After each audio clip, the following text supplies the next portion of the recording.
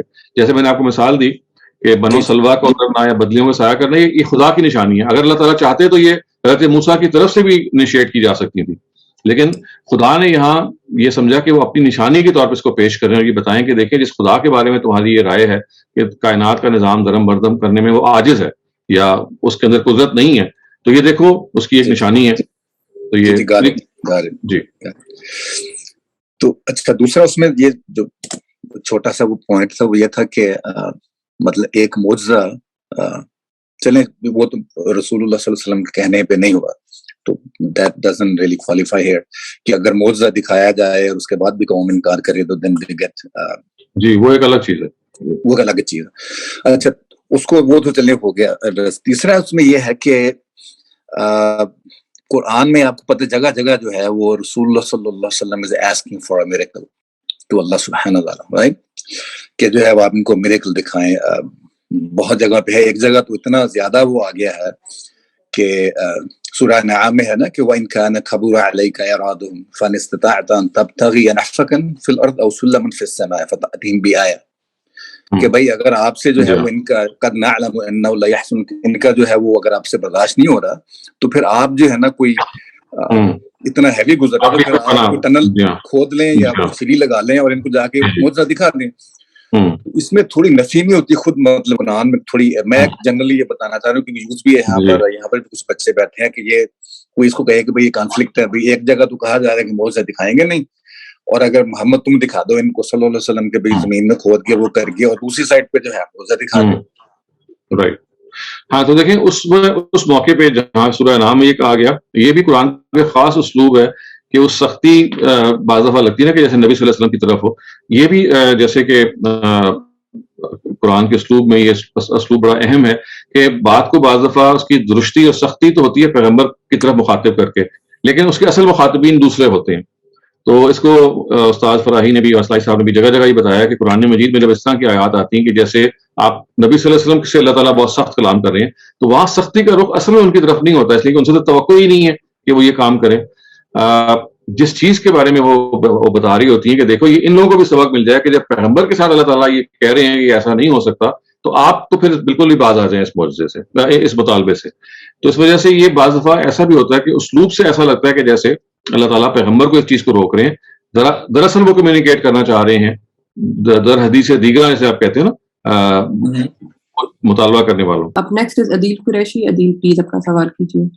اچھا سر, میں اگر ایک دوسرے پرسپیکٹو سے اس کے اوپر آپ سے سوال کروں کہ مثال کے طور پہ جو اس سے پہلے بڑے بڑے واقعات ہوئے دنیا میں, جیسے حضرت نوح علیہ السلام کی کشتی جس کے بارے میں کہا جاتا ہے کہ وہ شاید دریافت ہوئی ہے یا اس کی کچھ چیزیں ہمیں کہیں سے مل گئی ہیں.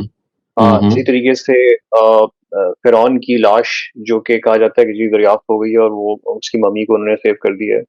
تو اگر یہ فرض کریں کہ معجزہ نہیں تھا اور یہ واقعی ایک واقعہ تھا, ایک بہت ہی حیرت انگیز واقعہ تھا جو کہ اللہ تعالیٰ نے کیا اور اس کی قدرت کی نشانی تھی, تو سورج کا صرف اور صرف علیحدہ ہونا ایک چھوٹی سی بات نہیں ہے کہ جی چونکہ رات کا وقت نہیں تھا, اکثر دنیا میں دن کا وقت تھا تو لوگوں نے دیکھا نہیں.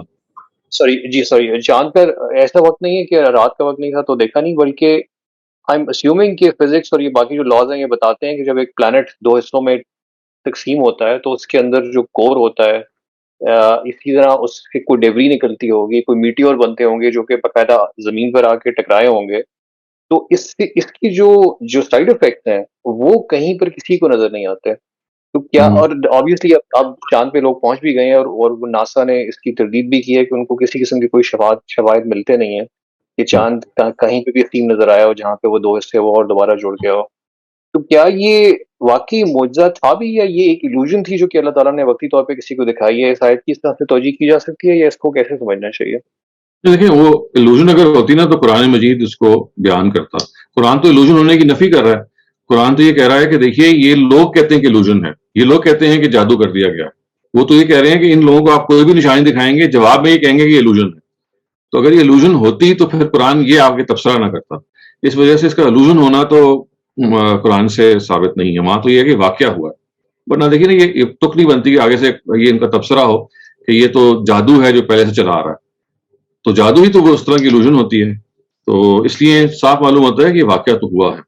لیکن اگر سائنس ابھی تک اس جگہ نہیں پہنچ سکی ہے کہ جو فشر ہے یا جہاں پہ وہ ڈسکنیکٹ ہوا ہوگا اس کو ابھی تک دریافت کر سکے، تو ہمیں انتظار کرنا چاہیے کہ وہ وقت آئے گا. دیکھیے نا بہت ساری اور چیزوں کا بھی تو ہم انتظار کر رہے ہیں نا. دیکھیں انٹرسٹنگلی میں آپ کو کچھ چیزیں بتاتا ہوں. 7 آسمان اللہ تعالیٰ ذکر کرتے ہیں، 7 کائناتوں کا ذکر کرتے ہیں. اس وقت تو ہم نہیں اس جگہ پہ پہنچے ہوئے. پھر اللہ تعالیٰ یہ کہتے ہیں کہ پلک جھپکتے ہوئے حضرت سلیمان کے خط دربار میں وہ جو تخت آ جاتا ہے ملکہ بلقیس کا. اس وقت یہ سائنس وہ یہ بتاتی ہے کہ جو آئنسٹائن کا جو نظریہ اضافیت ہے، تھیوری آف ریلیٹیوٹی، اس میں اسپیڈ آف لائٹ سے زیادہ آپ ٹریول نہیں کر سکتے. اگر کریں گے تو you go backward in time, اگر آپ نے ٹائم ٹریول کرنا ہے. تو یہ جو واقعہ پلک جھپکتے میں تخت آنے کا ہے، یہ تو ظاہر ہے یہ تبھی پاسبل ہے کہ اسپیڈ آف لائٹ سے زیادہ ہی اس کو ٹریول کیا گیا ہو. تو اس وقت جو آئنسٹائن کا تھیوری آف ریلیٹیوٹی ہے وہ اس کے خلاف کھڑی ہے جو کہ قرآن بیان کر رہا ہے. پھر دیکھیے کہ آپ اس کی چیزیں جو آپ جب دیکھیں گے قرآن مجید میں تو نیومرس ہیں کہ جو اصل میں قرآن تو اس کو بیان کر دیتا. ہاں ایک چیز اور ہے جو مجھے یاد آئی کہ قرآن یہ کہتا ہے کہ 7 کائناتوں میں سے ہر ایک کے پاس ایک زمین ہے جو تمہاری طرح کی زمین ہے. وَمِنَ الْأَرْضِ مِثْلَهُنَّ، یعنی جس سے مطلب یہ نکلتا ہے کہ جیسے ہر کائنات یا ہر آسمان کی ایک زمین ہے، جیسے ہم ہیں اس میں آبادی ہے، تو لازماً کوئی جو 6 دوسرے آسمان ہیں ان میں بھی کوئی ایک زمین ہے کہ جو ہماری طرح کی زمین ہے اور اس میں آبادی ہے، جس کو آپ نے سنا ہوگا نا ایکسٹرا ٹریسٹریل لائف کے نام سے، اس کو آپ ET کہتے ہیں، تو یا UFOs کا آپ نے بہت تذکرہ سنا ہوگا. تو قرآن یہ 3-4 باتیں ایسی بیان کر رہا ہے جو ابھی تک سائنس ویریفائی نہیں کر سکی ہے. تو اس وجہ سے یہ بات کہ سائنس کی جو ویریفیکیشن ہے ہم اس کے محتاج ہیں قرآن کی بات کو ماننے میں، یہ تو ایک اپروچ ہے. اور ایک دوسری اپروچ یہ ہے کہ قرآن مجید نے ایک چیز بیان کر دی ہے، وہ فیکٹ ہے، اگر آج سائنس اس تک نہیں پہنچ سکی تو کل پہنچ جائے گی. طارق جاوید آپ اپنا سوال کیجیے. جی السلام علیکم. جی میرا سوال تھوڑا سا پچھلے سے ریلیٹڈ ہی ہے کہ ایک روٹین ہے کہ ہمارے اپنے اچھے پڑھے لکھے ساتھی بھی جب سیرت النبی کی اسٹڈی کرتے ہیں تو کچھ سم ہاؤ اس چیز پہ باٹم لائن ان کا زور آ جاتا ہے کہ زیادہ سے زیادہ معجزات ظاہر کیے جائیں رسول کریم کے، اور یہ ایک بیسس بنایا جائے کہ چونکہ ان کے معجزات اتنے زیادہ تھے تو اس لیے یہ اللہ کے رسول تھے. اور دوسرا یہ بھی ثابت کیا جاتا ہے کہ یہ رسول اللہ بہت افضل تھے باقی سارے انبیاء سے، اور ابھی آپ نے ہمیں بتایا کہ وہ ایسا تو قرآن نہیں کہتا، قرآن تو کہتا تو ہم تو رسول میں کوئی فرق نہیں کرتے. تو یہ چیزیں کیسے آ گئیں ساری، اور جو رسول کریم کی ایکچوئل جو اچیومنٹس ہیں اور اللہ تعالیٰ نے کس طریقے سے ان کی ہیلپ کی وہ نہیں بتائی جاتی ہیں اتنی تفصیل سے؟ نہیں دیکھیں، یہ تو ہیرو ورشپ ایک ایسی چیز ہے نا کہ جو انسان کے اندر کمزوری موجود ہے وہ ایلیویٹ کرتا ہے. یہ آپ تو مسلمانوں کی یہ بات کر رہے ہیں، لیکن انہوں نے کیا کیا، کرسچنز نے، انہوں نے تو اللہ تعالیٰ کے پیغمبر کو خدا کا مرتبہ دے دیا. تو یہ صرف مسلمانوں کے ساتھ خاص نہیں بلکہ یہ اگر آپ دیکھیں نا سامی نسلیں جو ہیں حضرت ابراہیم کے اولاد جو سیمائٹک ریسز ہیں ان کے یہاں یہ ہیرو ورشپ کا جو دائیا ہے بہت زیادہ ہے، اور اس میں ایلیویشن ہے اور وینریشن آ جاتی ہے. تو یہ طبیعت کی ایک خاصہ ہے، اس کی کمزوری ہے جس میں آپ ہیرو کو ایک مقام دے دیتے ہیں. آپ گریک میتھولوجی کو پڑھیں تو جو گریک میتھولوجی ہے وہ بھی اسی ریفلیکشن ہے کہ کس طرح سے آپ نے لوگوں کو خدا کا درجہ دے دیا، خداؤں کے درمیان جنگیں کروا دی، اور ان میں سے پھر الٹ بھی آپ نے کیا کہ خداؤں کے بارے میں جو تصورات آپ نے قائم کیے وہ وہی تھے جو انسانوں کے بارے میں تھے. تو کہیں ان کو چڑھا دیا اور انہیں کو پھر بعض جگہ گرا بھی دیا. تو یہ انسان کی وہ بے اعتدالی ہے جس کی جو یہ اس کا ثبوت ہے کہ اصل میں یہ ضروری ہے کہ بعض جگہوں پہ اس کو آسمانی ہدایت دی جائے اور یہ بتایا جائے کہ جو پیغمبر ہیں وہ بہرحال اللہ تعالیٰ کے بندے ہیں، نہ کہ وہ اللہ تعالیٰ ہی کے برابر ہیں. اس لیے آپ دیکھیے جب ہم کلمہ پڑھتے ہیں تو ہے نا کہ اشہد ان لا الہ الا اللہ و اشہد ان محمدا عبدہ و رسولہ، وہ آپ کے بندے ہیں. یہ قرآن کیوں یعنی قرآن میں تو اس کا اصطلاح کا لفظ ایسے نہیں آیا اور طرح سے آیا، لیکن یہ جو کلمہ پیغمبر نے سکھایا کہ وہ عبدہ ہیں، وہ رسول ہیں، وہ آپ کے عبد ہیں، وہ آپ کے رسول ہیں. اسی لیے کہ وہ رسول کوئی سپر ہیومن چیز نہیں ہوتا، وہ بندوں ہی میں سے ہوتا ہے، اور اس کو آپ کو انسانی سمجھنا چاہیے، خدا تک نہیں لے جانا چاہیے. تو یہ انسانی سرشت کی کمزوری ہے جو ایلیویٹ کر دیتی ہے، اسی سے بچنا چاہیے. جی وہ صحیح ہے. مطلب جو اسلام کے علاوہ جو باقی ریلیجنس کے بلیورز ہیں وہ تو خیر ان کا تو بڑا ایک بنیادی عقیدے بن گئے ہوئے ہیں، لیکن ایک ڈفرینس اگر یہ سامنے رکھا جائے کہ ان کی جو کتابیں تھیں جو اللہ تعالیٰ نے نازل کی وہ ساری تحریف ان میں ہو گئی، وہ اصل کتابیں تو باقی نہیں بچی. اب ہمارا تو یہ ایک ہے نا کہ ہماری کتاب اللہ تعالیٰ نے قیامت تک ہمارے ساتھ دوسرا حادثہ ہو گیا. ہمارے ساتھ دوسرا حادثہ ہو گیا کہ قرآن لوگوں نے کم پڑھا, جو موضوع روایات ہیں, کمزور روایات ہیں, ان پر دھیان زیادہ دینا شروع کر دیا. تو جو فولکلور ہوتا ہے اور جو فوک ہسٹری ہوتی ہے وہ انسان کو بڑی فیسنیٹ کرتی ہے. تو لوگ قرآن کو تو حفظ و تلاوت کے لیے پڑھتے تھے, اور روایتوں کو اور تاریخ کو وہ پڑھتے ہیں حظ اٹھانے کے لیے. تو چونکہ روایتوں میں یہ اس طرح کی بہت ساری چیزیں بیان ہو گئی ہیں وینریشن کی, کہ ایک آپ کا مزاج بن گیا ہے وینریٹ کرنے کا. تو ہماری چونکہ جو امت کی تربیت ہے وہ ہسٹری سینٹرک ہے, حدیث سینٹرک ہے, اور وہ بھی نہیں کہ اوتھینٹک روایات بلکہ ہر طرح کی روایات. تو ہمارے ہاں جو یہ پیدا ہوا ہے وہ قرآن سے زیادہ چونکہ شغف نہیں رہا, اور روایات اور قصے کہانیوں کی طرف زیادہ ہمارا شغف منتقل ہوا. تو وہاں چونکہ بہت ساری باتیں ہیں ایسی جو کہ عجوبہ قسم کی بیان ہوئی ہیں, تو اس کو فوراً ایکسیپٹ کر لیا گیا. جی آپ نے ماشاءاللہ بڑی اچھی ریزنز ایکسپلین کی. بس اللہ تعالیٰ ہم سب کو ہدایت دے. شکریہ جی, تھینک یو. بہت شکریہ doctor Shahzad, thank you so much. ہمارے پاس اس وقت ٹاپک ریلیٹڈ ٹو سوالات نہیں ہیں, لیکن چند منٹ باقی ہیں, اور ایک جو ہے وہ ایک اور سوال پوچھا گیا ہے, تو اگر آپ اجازت دیں. بالکل. جی, سوال یہ پوچھا گیا ہے کہ اگر if a son of a believer become an atheist, then should he be considered in heresy? یہ اس کا پہلا حصہ ہے. اچھا, if a son of a believer becomes, نہیں وہ تو عقائد کی بنیاد پہ آپ نہیں کسی کو ڈپرائیو کر سکتے. وہ تو یہ ہے کہ آپ سے اس کو منفرت اگر کوئی نقصان پہنچا ہے. منفرت کا جو کنسول ہے وہ یہ ہے کہ آپ نے باپ کے ساتھ کوئی زیادتی کر ڈالی ہے, یا باپ کے ساتھ آپ نے ایکسٹریم رویہ اختیار کیا ہے.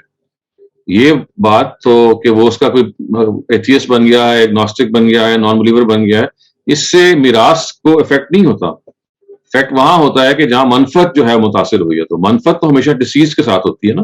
تو باپ کے ساتھ کوئی زیادتی کی گئی ہو, باپ کو جیسے کہا گیا کہ قتل اگر کر دیا جائے تو اس کی میراث کو منتقل نہیں ہوگی, کیونکہ اس سے زیادہ نقصان آپ کیا پہنچا سکتے ہیں. لیکن بلیف سے اس کا تعلق نہیں ہے. ٹھیک ہے. اس کا دوسرا حصہ یہ ہے کہ بیٹے کی شادی کے موقع پر how the father should perform his marriage, اور there is no need of any نکاح, جسٹ اناؤنسمنٹ از انف. نہیں, نکاح تو ایک سنت انبیاء ہے, نبی صلی اللہ علیہ وسلم نے سنت کے طور پہ جاری کیا. نکاح کو آپ کو پڑھانا ہے. اب پڑھانے کے لیے چاہے آپ خود پڑھائیں, کیا چاہے کسی مولوی صاحب سے کو زحمت دیں, وہ تو کوئی کسی نے اس ڈیوٹی کو پرفارم کرنا ہے. کیونکہ یہ تو ایک نارم ہے جس کو شادی کا یا نکاح کا جو ایک بندھن ہے, اس کو پراپر طریقے سے کنڈکٹ کرنا ہے. اس وجہ سے اس کے لیے چاہے آپ خود کریں, کسی اور کریں, یہ ضرور ارینج کریں, لیکن کسی نہ کسی سے اس کو کرنا ہے. You can not go without it. So وہ بس یہ کنفرم کرنا چاہتے ہیں کہ اگر والد خود نکاح پڑھوائیں, ہاں ضرور پڑھائیں. بلکہ نبی صلی اللہ علیہ وسلم کے زمانے میں تو روایت یہی تھی کہ جو لڑکی کا والد ہے وہ پڑھایا کرتا تھا. بہت شکریہ ڈاکٹر شہزاد. یہ ہمارے سیشن کا آخری سوال تھا, اور نوئنگ کہ یہاں پر اور کوئی سوالات نہیں ہیں, ہم آج کا سیشن کنکلوڈ کرتے ہیں. بہت بہت شکریہ تمام پارٹیسپینٹس کا بھی, اور انشاءاللہ we'll see you in the next session next Sunday. انشاءاللہ.